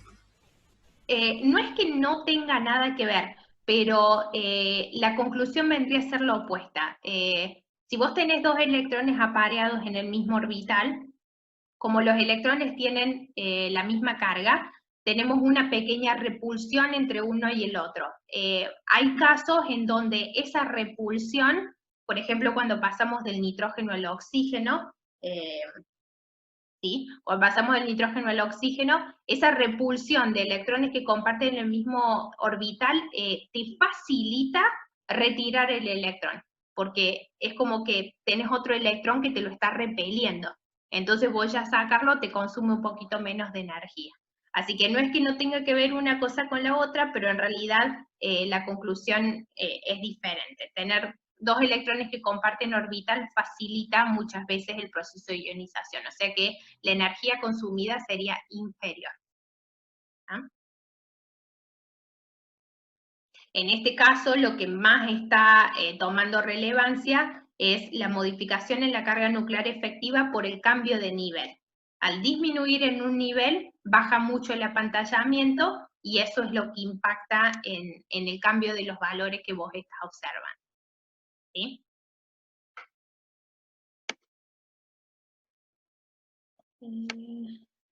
Bien. Otra cosa que quiero que vean, que podría haber sido una explicación válida, no digo que no, pero nosotros apuntamos a que ustedes puedan explicar este tipo de situación desde el punto de vista de la carga nuclear efectiva, pero bueno, se los menciono como para que lo vean. Luego de que nosotros perdemos el primer electrón, el 2s1, nos quedamos con una configuración 1s2. Ya hemos marcado previamente que la configuración 1s2 es una configuración de capa cerrada, es decir, del gas noble anterior al litio, que es el helio. Y como sabemos, los gases nobles son muy estables, ¿está? Entonces, cualquier especie que tenga una configuración electrónica que sea igual a la de un gas noble, será una especie muy, muy estable, ¿sí? Entonces, cualquier cosa que nosotros le querramos hacer a esa especie, como por ejemplo ionizarla, o sea, sacarle un electrón extra, va a ser un proceso que consuma demasiada energía o mucha energía por lo menos, ¿sí? Entonces, acá es lógico también, si ustedes tal vez hubiesen querido realizar una explicación desde ese punto de vista. Dicen, perdimos un electrón, nos quedamos con una configuración de capa completa, entonces retirar un electrón extra a partir de esa configuración requiere mucha más energía, ¿sí? Como les decía, explicación que también sería factible, nada más que, bueno, me gustaría que lo pudieran explicar del lado de carga nuclear efectiva también, ¿sí? Esta es la razón justamente por la cual el litio, por ejemplo, y el resto de los metales alcalinos forman cationes que son monopositivos y no generan cationes dipositivos, por ejemplo, ¿sí? Retirar el segundo electrón consume tanta energía que, bueno, directamente se produce solamente el primer proceso de ionización y nada más, ¿no? Obviamente el inciso B, entre lo que hemos hablado de esto ya lo hemos respondido también. La primera especie, ¿cómo decía? La primera especie iónica, que sería litio más, comparte configuración electrónica con el gas noble, que es el helio, ¿sí? Entonces, bueno, el inciso B también pretendía que ustedes pudieran hacer la explicación desde el punto de vista de la capa llena, ¿sí? Profe, Sí. ¿a qué significaría monopositivo, perdón? Cuando tenemos una sola carga positiva, o sea, un catión con una sola carga positiva. ¿Sí? Este que tenemos acá, litio 2+, a veces yo le digo dipositivo o bipositivo, quiere decir que es una especie catiónica con dos cargas positivas. Es como para no decir siempre litio más, litio 2+, le llamo de distintas formas. ¿Ah? Veamos qué pasa, por ejemplo, en el ejercicio, a ver, voy a mover la barra, no sé qué número es, el ejercicio número 12. Si acá hacemos un salto, hay varios, tenemos dos en realidad, dos ejercicios en el medio, que les quedan a ustedes como para hacer una pequeña aplicación en el ejercicio 10, de en base a configuraciones electrónicas, ubicar grupos y periodos, algo que hablamos cortito en la reunión anterior, pero me parece que en base al teórico eso lo pueden hacer sin problemas. Y el ejercicio 11, que les pide explicar justamente la tendencia de el aumento que nosotros observamos en el potencial de ionización a medida que nos movemos de izquierda a derecha en un periodo. Lo que estaríamos buscando, como todos los elementos comparten periodo, es que ustedes elaboren una explicación, por supuesto, en base a carga nuclear efectiva. Y me gustaría que se concentren en lo que sucede de berilio a boro y de nitrógeno a oxígeno, donde tenemos una caída de repente en el potencial de ionización, que por ahí no es lo que estamos esperando cuando observamos la tendencia general. ¿Está? Eso se los dejo como para que lo piensen un poquito ustedes en base a carga nuclear efectiva, y si quieren, antes de comenzar el martes con otra cosa, lo conversan. ¿Sí? Pero vamos directo al 12 y vamos a hablar un poquito de radio, ¿sí? Este ejercicio nos pide indicar en cada uno de los siguientes pares cuál de las dos especies tiene mayor radio y, por supuesto, por qué. Recuerden que todas las respuestas en los parciales, si no están justificadas debidamente, no serán consideradas. ¿Estamos? Entonces eso hay que tenerlo presente. Vamos a hacer algunos incisos, no todos, como para que ustedes los tengan como ejemplos. Vamos con el inciso A. Tenemos dos especies catiónicas, en este caso, pertenecientes al mismo elemento, hierro 2+, hierro 3+, o sea, catión ferroso, catión férrico, y tenemos que indicar quién tiene mayor radio. ¿Está? Como estamos contrastando dos especies del mismo elemento, nos vamos a ir por el lado de carga nuclear efectiva. Vamos a analizar un poquito qué es lo que sucede. Empecemos por acá. Yo les agregué la configuración electrónica del hierro, fíjense que le coloqué las resumidas porque solamente necesitamos ver qué es lo que sucede en la zona de valencia. Entonces tenemos kernel de argón, 4s2, 3d6. ¿Sí? Más allá de cómo está escrita la configuración electrónica, recuerden que los electrones más externos son los que perdemos primero para generar las especies catiónicas. Entonces, los electrones más externos son los pertenecientes al nivel con número cuántico principal mayor. En este caso, los 4s2. Si nosotros queremos formar el catión ferroso, tenemos que perder o extraer 2 electrones. O sea que retiraremos los 2 electrones del 4s. Y si queremos armar el catión férrico, tenemos que sacar un electrón más, entonces vamos a perder uno del subnivel 3D. Vamos a analizar un poco qué está pasando con las cargas nucleares efectivas en cada caso. Si nosotros consideramos el catión ferroso, los electrones que tenemos que sacar son los que están posicionados en el 4s2. ¿Sí? Estos electrones, si nosotros nos fijamos, están protegidos del núcleo por todos los electrones que están condensados acá en el kernel de argón, más los electrones 3d6, que son más internos porque están en un nivel inferior. ¿Sí? ¿Eso qué quiere decir? Que tienen estos dos electrones 4s tienen un apantallamiento que es realmente considerable. ¿Sí? Si nosotros vemos qué pasa con el apantallamiento de los últimos electrones del catión férrico, el último electrón del catión férrico estaría por acá, en el 3D, ya los 4S no los tengo más. Entonces, ¿qué pasó? Ya el 3D tiene un apantallamiento del núcleo que es menor de lo que tenían los 4S, ¿sí? Eso es lo que ustedes tienen de alguna forma simbolizado acá. El apantallamiento de los últimos electrones en el catión ferroso es superior al apantallamiento de los últimos electrones en el catión férrico, ¿sí? Esto sumado ¿a qué? A que el Z es constante, porque estamos hablando siempre de hierro, mismo elemento. Entonces, si el Z permanece constante y hubo una disminución, ¿sí?, del apantallamiento cuando pasamos de hierro 2+ a hierro 3+, ¿qué pasa con la carga nuclear efectiva? Bueno, va a aumentar, porque nosotros a un número constante le estamos restando un valor más pequeño, ¿sí? Si la carga nuclear efectiva de los últimos electrones en el hierro 3+ es superior, ¿eso qué está indicando? Que en el catión férrico los electrones más externos están más enlazados al núcleo, ¿sí? ¿Qué está haciendo el núcleo? Los está trayendo, ¿sí?, más hacia sí, o sea, los está trayendo más cerquita uno del otro. ¿Qué pasa entonces con la especie? Se está comprimiendo y tenemos que el radio va a disminuir, que es lo que ustedes ven acá, ¿sí? Por supuesto que si ustedes ven catión ferroso, catión férrico, pueden decirme, bueno, el catión ferroso tiene más electrones, el catión férrico tiene menos electrones, porque hemos perdido un electrón más.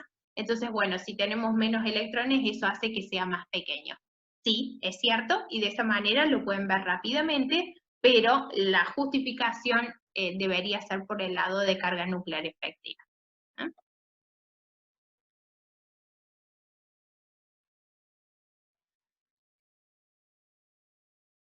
Bueno, acá Agustina me pregunta por el chat.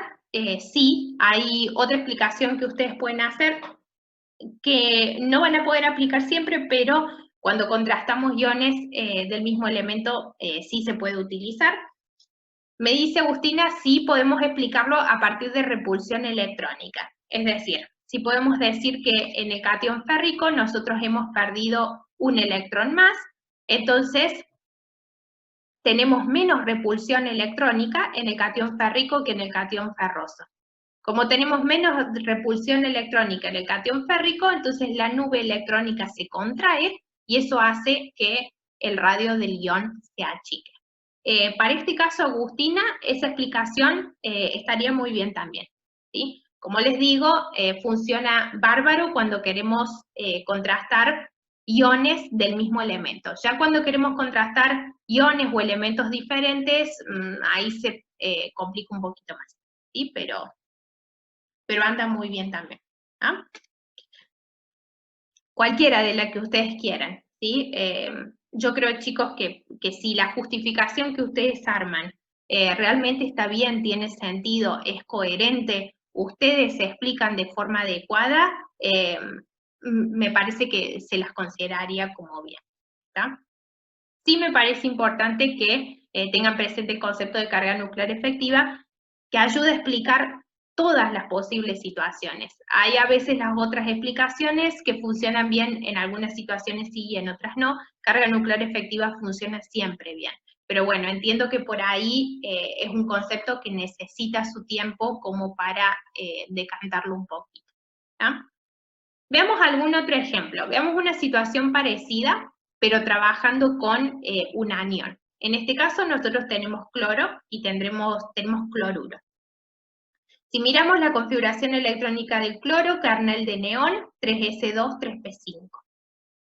Este sería el átomo neutro, ¿sí? El último electrón, el electrón más externo en esta configuración, es cualquiera de los 3p5, que sufre una carga nuclear efectiva y un apantallamiento que, bueno, es el que corresponde. ¿Qué pasa ahora cuando incorporamos un electrón más, un electrón extra? Ese electrón que estamos sumando, obviamente se va a incorporar a el nivel más externo, que en este caso es el 3p5. ¿Sí? La configuración va a pasar a ser kernel de neón 3s2, 3p6, y una configuración electrónica de gas noble. ¿Qué pasa? Cuando nosotros incorporamos ese electrón extra, de repente estamos teniendo un electrón más en el subnivel 3p. Entonces, ¿qué va a suceder? Vamos a tener un aumento del apantallamiento, no un super aumento, ¿sí? Porque recuerden que ese electrón nuevo está ingresando en el mismo subnivel que estaban los otros, ¿está? O sea que aporta el apantallamiento, pero no en gran medida, ¿sí? Si nosotros tenemos que hacer una comparación, igualmente vamos a decir que el apantallamiento en el cloruro es superior que en el cloro, ¿sí? Mirando el último electrón. Nuevamente, hablamos del mismo elemento, o sea que Z permanece constante.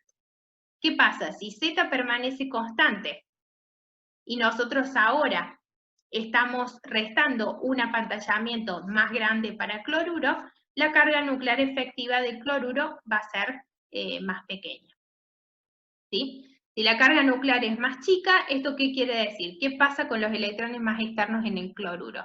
Están menos enlazados al núcleo, ¿sí? Están más dispersos.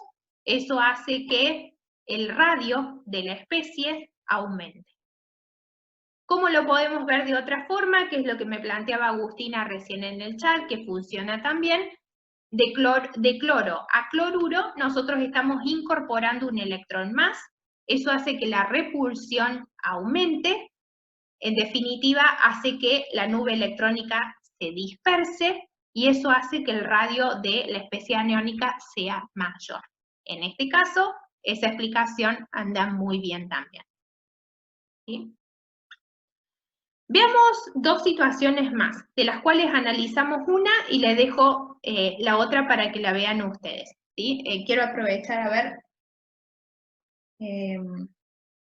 no sé si podría hacer un ejercicio más como para que nos quede uno solo para la clase que viene y luego comenzamos con el enlace. Estas situaciones, fíjense, a diferencia de las dos anteriores, estamos contrastando aniones y cationes que ya no pertenecen al mismo elemento. ¿Sí? Yo les dije, cuando no tenemos dos especies que no pertenecen al mismo elemento, cuenten los electrones. Fíjense, si miran la configuración electrónica de cloruro y la configuración electrónica de sulfuro, ambas dos son iguales a la configuración electrónica de argón. O sea que las dos especies, en este caso, son isoelectrónicas, tienen la misma cantidad de electrones. ¿Sí? Desde el punto de vista de carga nuclear efectiva, ¿qué significa que tengamos la misma cantidad de electrones? Bueno, pensemos, si el número de electrones es igual, entonces el apantallamiento va a ser el mismo. ¿Sí? Si yo considero el electrón más externo y entre ese electrón y el núcleo tengo la misma cantidad de electrones, bueno, entonces el apantallamiento es igual. ¿Sí? Si el apantallamiento acá es el que se va a mantener constante cuando nosotros contrastemos ambas especies, ¿qué es lo que va a cambiar ahora en esta fórmula? El Z, porque estamos hablando de dos elementos distintos. ¿Sí? Si nosotros tenemos un Z mayor, tendremos una carga nuclear efectiva mayor, y si tenemos un Z menor, tendremos una carga nuclear efectiva menor. Si contrastamos los Z de cloruro y sulfuro, el Z de cloruro es 17, el Z de sulfuro es 16, entonces como Z de cloruro es mayor, ¿qué pasa? Estamos restando el mismo número a un Z más grande, lo cual nos da una carga nuclear efectiva más grande. ¿Sí?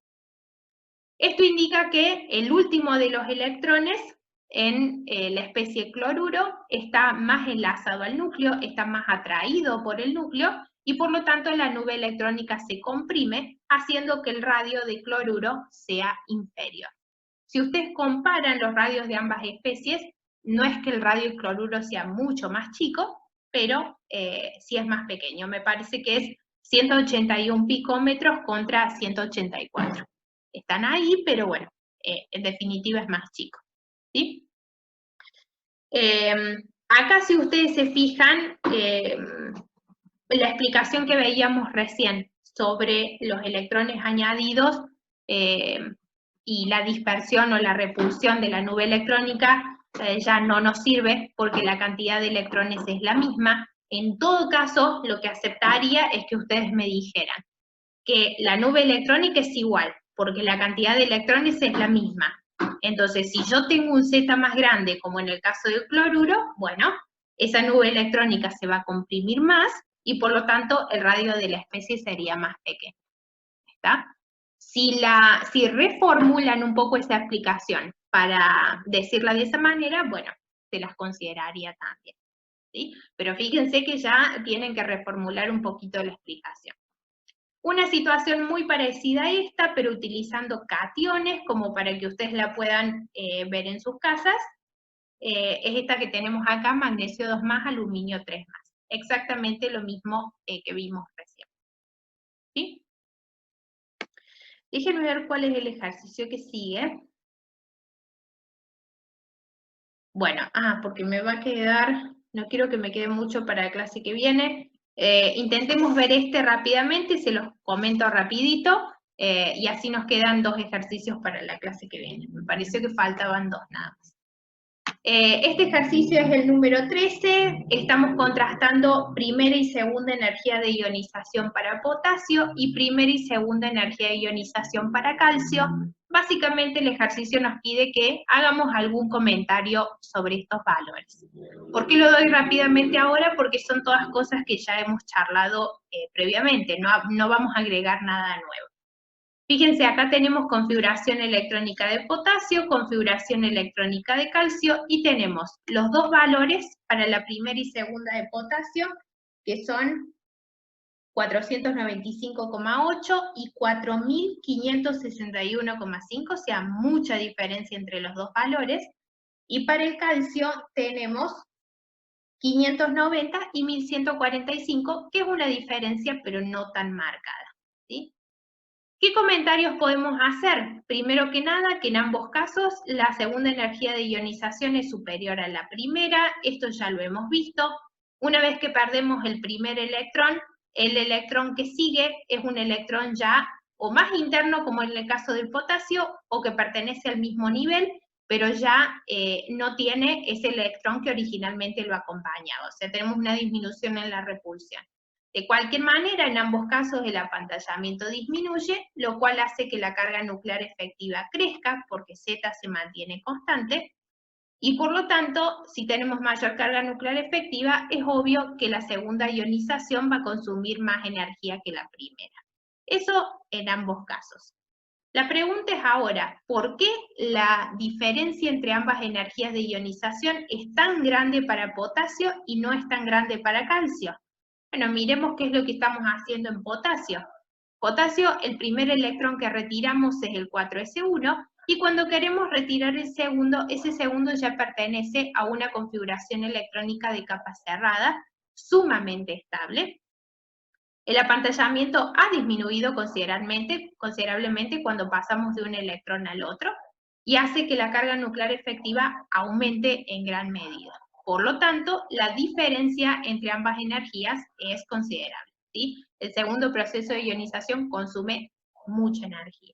En cambio, en el calcio, los 2 electrones que retiramos pertenecen al mismo subnivel, o sea que si bien hay una disminución en el apantallamiento entre uno y el otro, no es tan marcado como en el caso del potasio, ¿sí? Luego de retirar el primero, en el calcio no logramos una configuración de capa cerrada. Entonces la diferencia energética existe, el segundo proceso consume más energía que el primero, pero la diferencia no es tan grande como en el caso del potasio, ¿sí? Esto es muy parecido al primer ejercicio que vimos para el caso del litio. Y sí, lo que podemos ver, por ejemplo, en la primera energía de ionización, como calcio y potasio comparten periodo, la tendencia general que esperaríamos para la energía de ionización, que es de izquierda a derecha, un aumento de la energía de ionización. ¿Por qué? Porque justamente si comparamos las configuraciones electrónicas, calcio tiene un electrón más en el subnivel 4s, que hace que el apantallamiento en el calcio sea mayor que en el potasio. Lo que pasa es que ese electrón nuevo que tenemos en el calcio comparte subnivel, o sea que el apantallamiento que aporta no es un apantallamiento sumamente efectivo. Entonces, si bien el apantallamiento aumenta, está aumentando mucho más Z por pasar de 19 del potasio al 20 del calcio, ¿sí? Entonces, la carga nuclear efectiva, en definitiva, aumenta, lo cual hace que nos cueste a nosotros más energía retirar un electrón del calcio que del potasio, ¿sí? Me queda menos de un minutito. La clase que viene, el martes, retomaré esta parte por cualquier duda que ustedes tengan. Hacemos los últimos 2 ejercicios y ya con suerte podemos entrar a la parte de enlace.